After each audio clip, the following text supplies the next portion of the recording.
beautiful people. I am excited to talk to you today. We have something fun planned and super, super, super duper important. So I hope you are ready. Today I wanted to explore reading. So a lot of my families are not very confident with reading to their little ones, and they believe that their child does not like reading, so they kind of don't even bother. I wanted to touch base today because, first of all, of course, reading is so important. It creates opportunity for your child. It creates opportunity for relationships within you and your child, bonding time. It ignites the imagination, and of course it creates opportunity in life. So I just wanted to share a story I heard from one of my families, and hopefully this story alone will cause lots of encouragement, and then of course just touch base on a few other topics. So I had one of my families, she was reading to her child, and her observation was her child wasn't interested and the child was just roaming around the room playing with her other toys. So my client stopped reading to her child, and her little girl, she's like between 18 months and 2 years old at this time, and she turns and looks at her and she says, "Meh."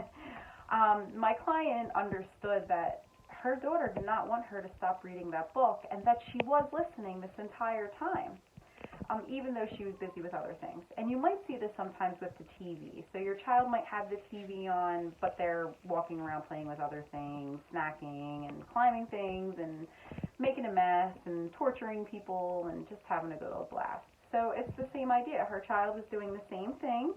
TV was not on, but mom was reading, and mom learned that daughter was listening. I just thought that was so cool. So with that being said, I think it's important that we just go back to the fact that our children are always paying attention. They are watching everything we do, and it impacts them, right? So a few other thoughts. In the world of reading, especially when it comes to the little ones, we do not need their undivided attention. We're not taking tests here. We're not preparing for the SATs or anything at this point. So it is just an experience for you to bond.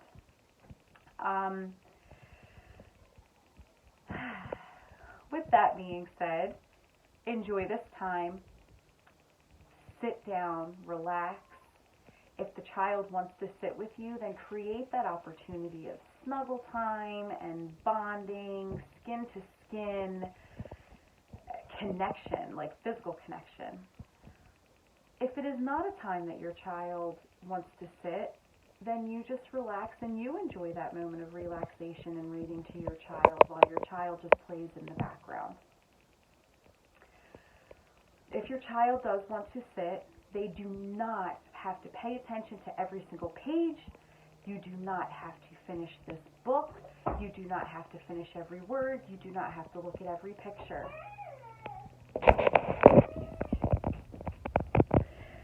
What else?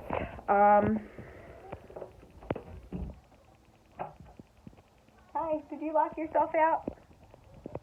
Say hi, people. What else? What else? Do you remember what else? Okay, I got it. No, Dad does not on the phone today. What else? My hair's a hot mess today.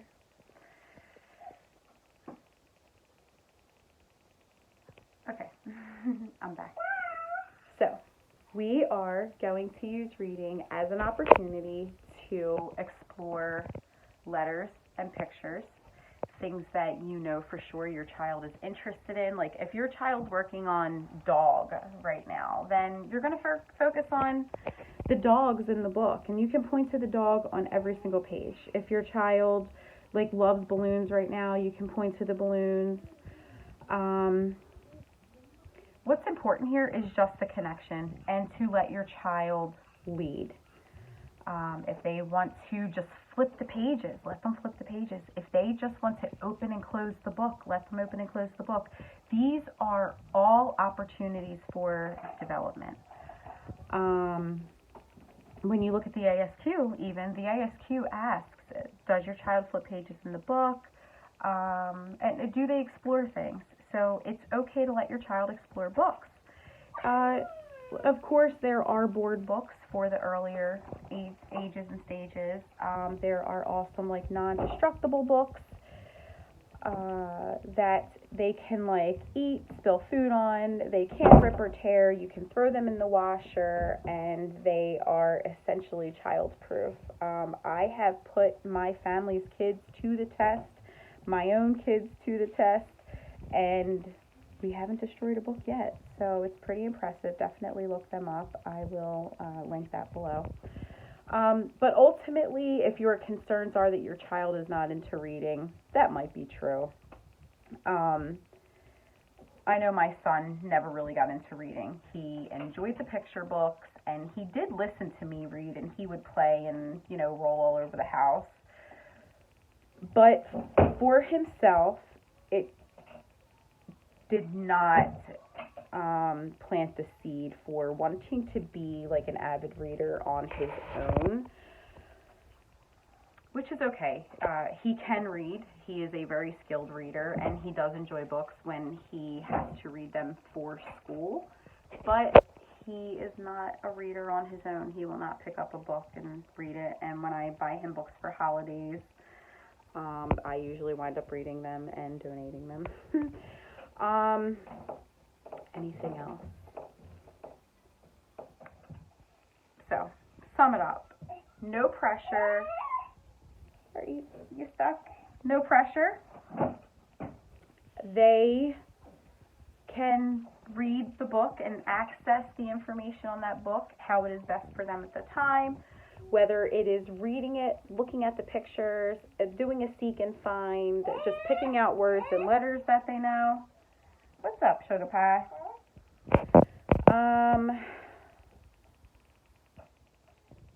I think that about sums it up, but read just anyway, regardless of what all of your fearful situations are, and go in with no expectations. Just have it be this just like nice experience. Any questions, comments, concerns, give me a shout out. Much love to you guys. Have a great day and spend some nice time reading today with your people. See you next time. Bye-bye.